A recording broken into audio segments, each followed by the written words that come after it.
Hello, my name is Dr. Yana Harris, and this is Christine Cooper. Hey. All right, Christine and I are here joining you on Right to Choose. We are excited to be with you today and talk a little bit about the aftermath of having an abortion. Christine and I are both post-abortive, and we have decided to share not just a little bit about our experiences, but about different things that people may experience following an abortion and just open the conversation. Finding that people have not been talking a lot, right, Christine?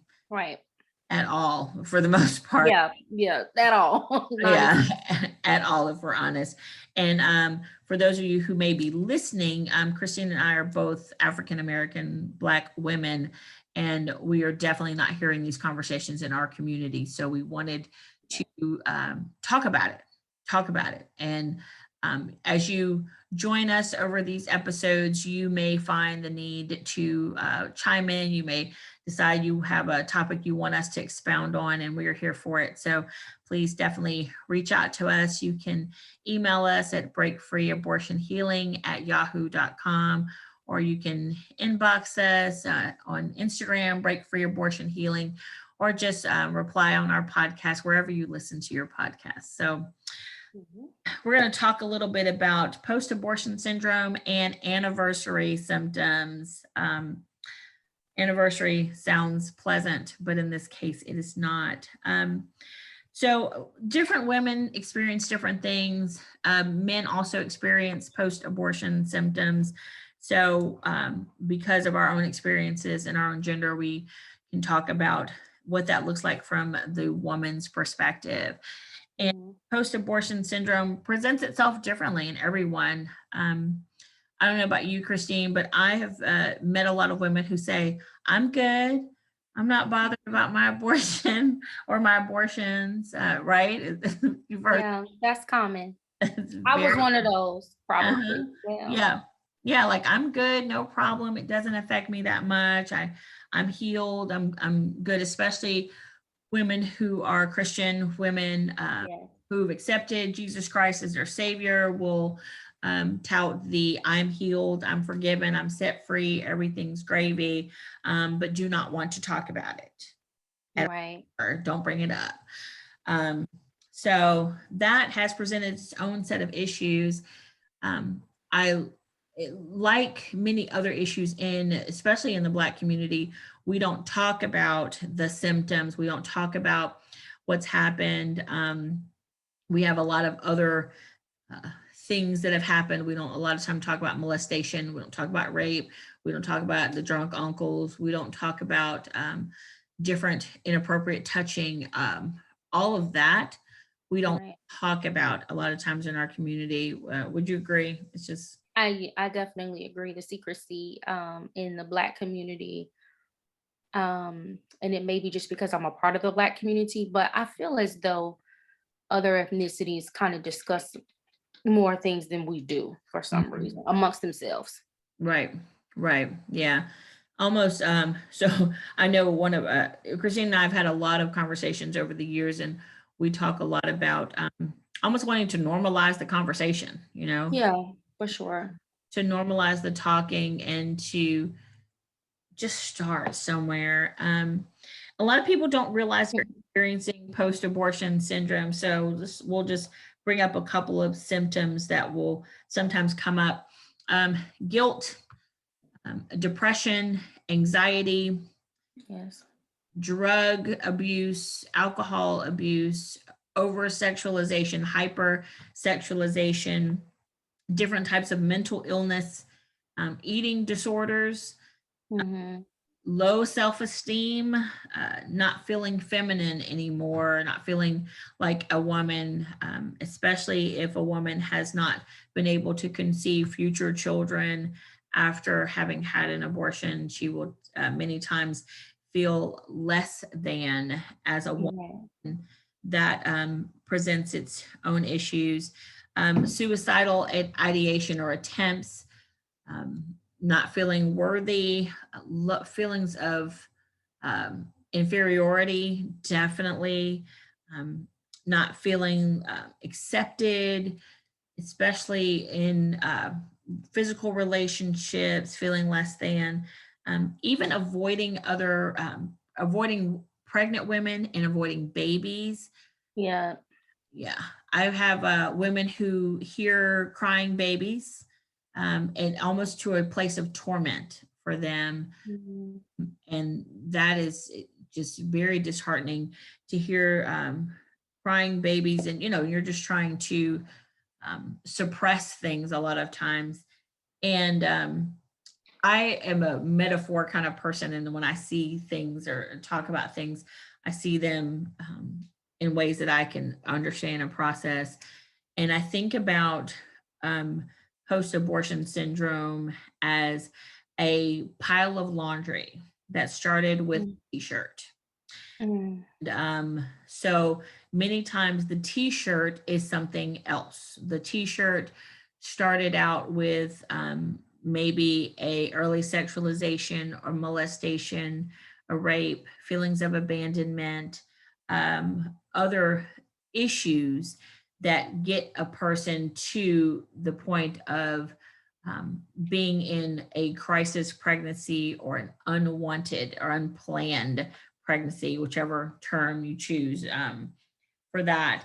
And it's the things start to pile on top of the initial issue, right? right.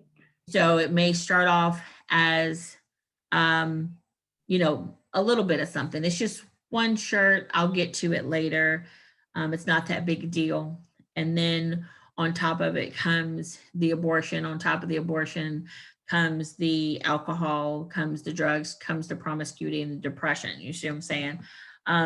Now, what types of symptoms do you recall or have you over the years experienced yourself, Christine? Yeah, so many. A lot of what you said, I can recall probably going through every one of those. Mhm. In addition to that, I would say like the fear of failure is one Mm, of them. Withdrawal. It's so interesting. I think about the fear of failure a lot because, the reasons why I believe my parents really pushed for the abortion is because they felt as though my life would be unsuccessful had I mhm, kept my child at that age of 15 years old, going into 16.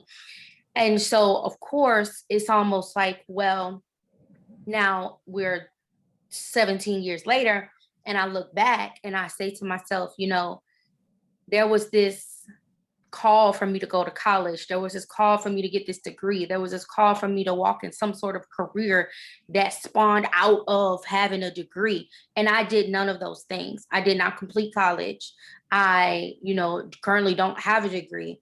I consider myself to be successful in my career currently, but, that took a, a lot of years. So there was this pull to do something to alleviate rather um an experience of struggle or an experience of weight that I guess they felt a baby would bring. mhm. And then after the abortion, all the things that they thought that I would dive into, I still had not dove into. Right. And so that is definitely something that I have experienced probably more than anything else as far as ringing in my mind on a constant basis because it's like, hey, for lack of a better term, it's like, okay, I've had an abortion. I don't see how that has I don't see how that has manifested anything positive in my life the way that you thought it would, the way that these people thought that it would in my family. Withdrawal definitely was huge for me. I definitely withdrew.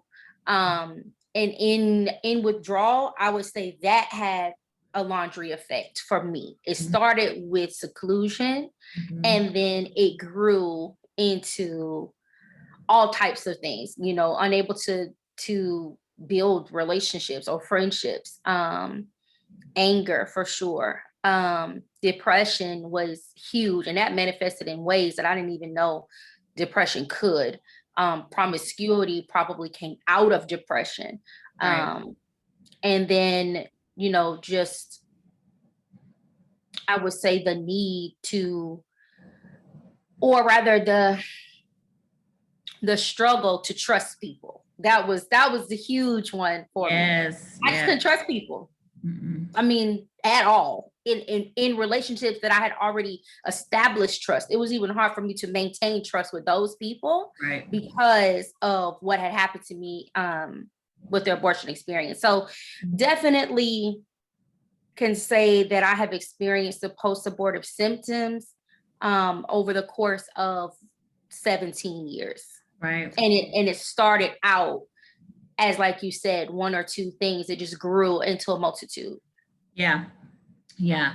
Definitely. I could see how the lack of trust in relationships would manifest, considering the people who are supposed to protect you are your parents. Right. They're the ones who have been given charge over protection, and having an abortion as a child um, really changes the game, because you being forced, for lack of a better word, to have an abortion, not having um, many times that choice per se. Right. And that's, a debate that we have in different conversations, like, where, at what point am I able to even have a say as a young woman, as once a woman who's chosen consensual sex to, Right. you've chosen, as I say, the adult decision to have sex. Now we deal with, how do we deal with the adult consequences of that action? And having the parents who make the choices, and probably even at the time made a choice that they felt was the best choice that they knew how to make, with well intentioned. But it's fact, Right. I didn't consider what you had said about the fear of failure. It's like, well, I didn't get all those things that y'all said I was supposed to get. Right. Exactly. So it's kind of like, where has the abortion counted in your eyes? Where you thought it was going to count, where has that happened? And it hasn't. And I can't pinpoint anywhere in my life where it was supposed to manifest, like I said, some sort of positivity. I can't point it out. Mm, So that makes it, and that's what makes it even more frustrating, if I'm honest, because we all have reasons as to why we do it, right? And I don't know, you can probably attest as well, but it's like those reasons in the moment for whomever made them. You yeah. have these reasons in the moment, but Mhm. then after the abortion is final, after your child is gone from here, and years go by, and you look back and you say, okay, I had those reasons. They don't even make sense anymore. It's like they don't even make sense anymore. And what has come out of that now is even worse. Then you start to compare, you know what, if I had just had this child, you know, Right. of course it would have been a life that looked different, but it would have not been a life that was so unhealthy as it turned into, and Mm, filled with so much pain and all kinds of other things. yeah. That's real. Like, that is true. I had my abortion at 16, and I I really feel like I got off the table with depression. Like, Mm, I was depressed getting off the table, and started on medication from that point on. And it was, like you said, it snowballed into lots of promiscuity, like finding my worth in someone else, assuming that love um, was equal, sex and love were the same thing. And then even going into college, using sex as a tool of manipulation, mhm. and just using that and feeling some sort of false control and power in that, as a female, as a woman in college.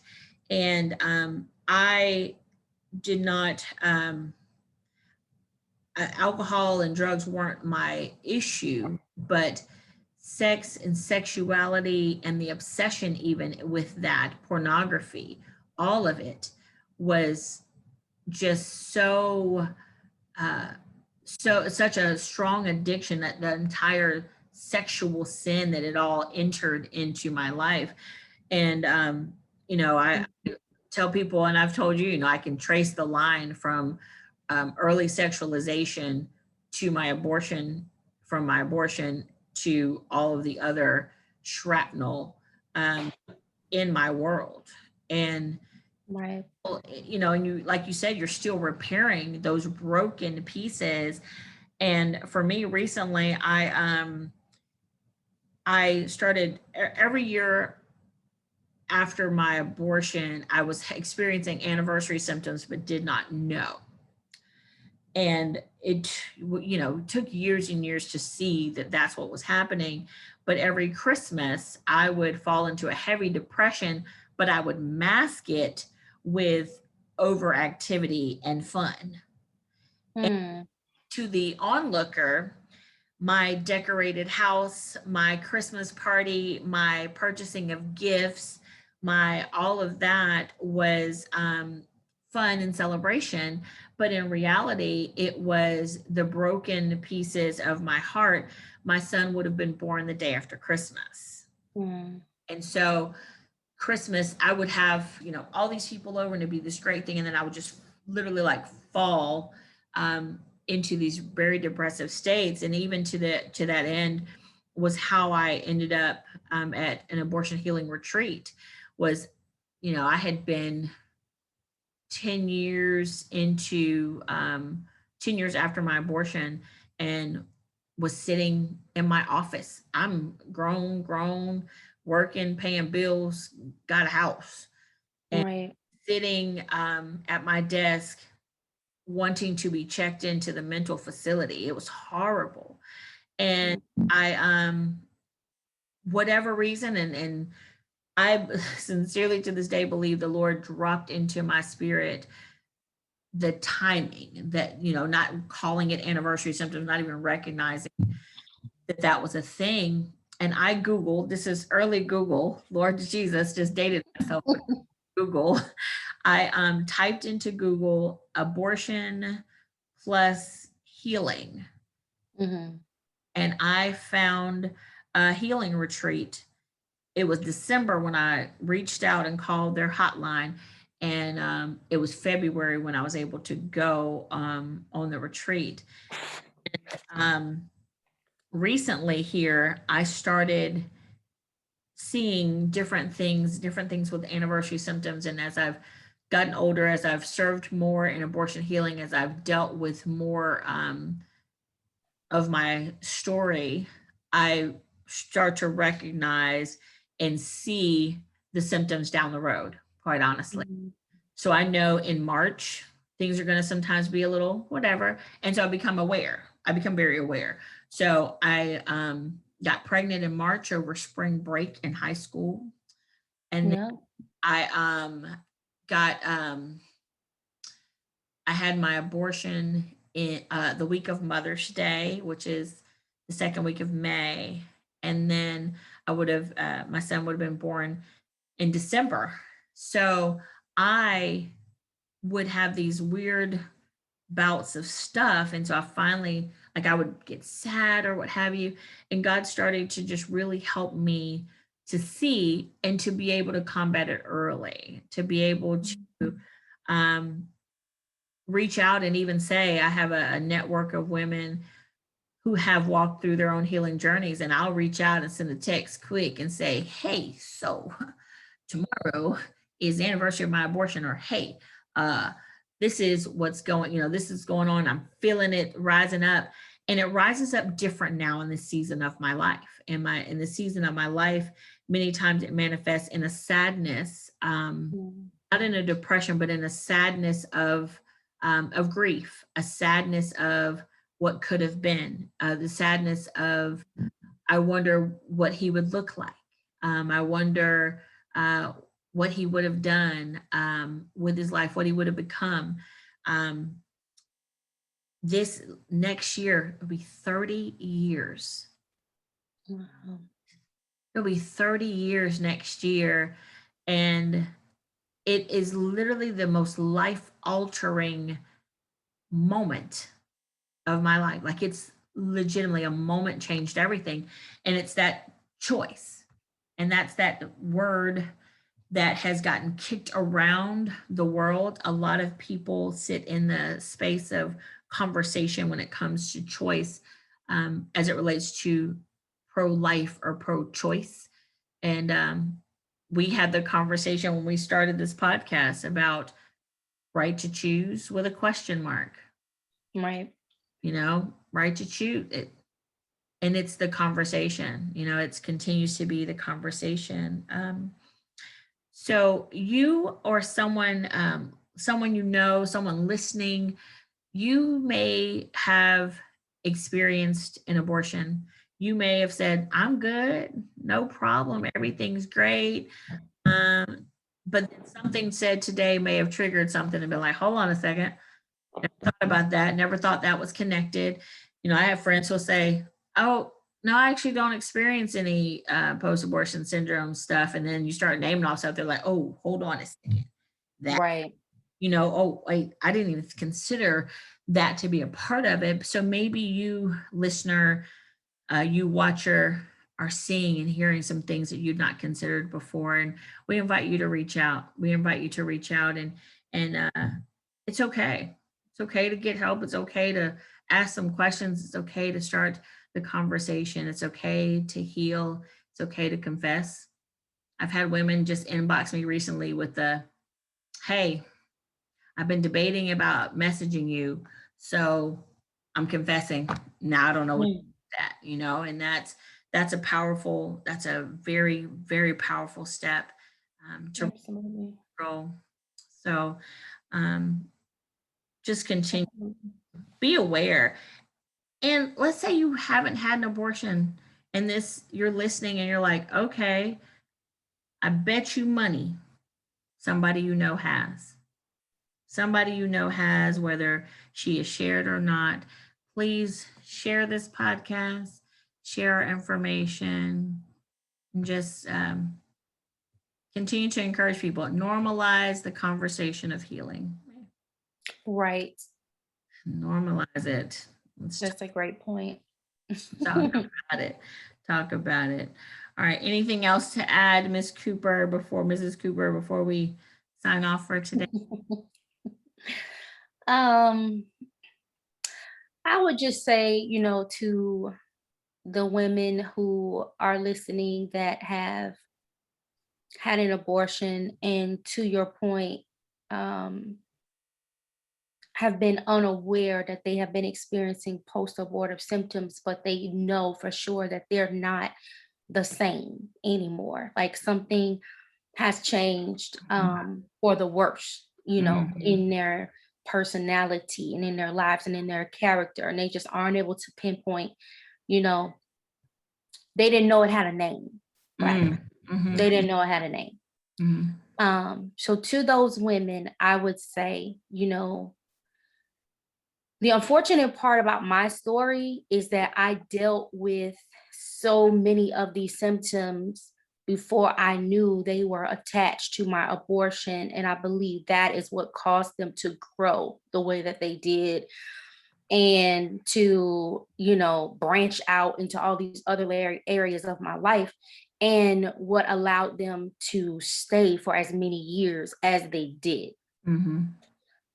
So if you're listening and this is, resonating with you in any way, I would definitely say that to take the next step of at least doing some research to seek how you can begin a journey of healing, because if you can mitigate any of these negative effects that abortion leaves in your life, and you can start the journey to becoming whole in yourself again, then I would encourage you heavily, I can't stress enough, heavily, to do that so Mhm. that you can begin to become free. Because all of those post abortion symptoms, in my opinion, is nothing but a signification of bondage Mm. and being bound. And that's not a life that any of us wants to live. And recognizing that the decision that we made to abort our children, um, you know, it was a terrible choice. It was a choice. It was something that you decided to do. But if for this group of women I'm talking to, you recognize that this was a terrible choice, there is still love that God is trying to pour out on you. That starts with the acknowledgement of your brokenness. So meet that point, and then I'm confident that you begin to walk in and find the freedom that you need, and probably that you truthfully want to experience more than anything. So Mhm. that's what I have. Awesome. All right. Thank you all for joining us on Right to Choose. We'll see you next time.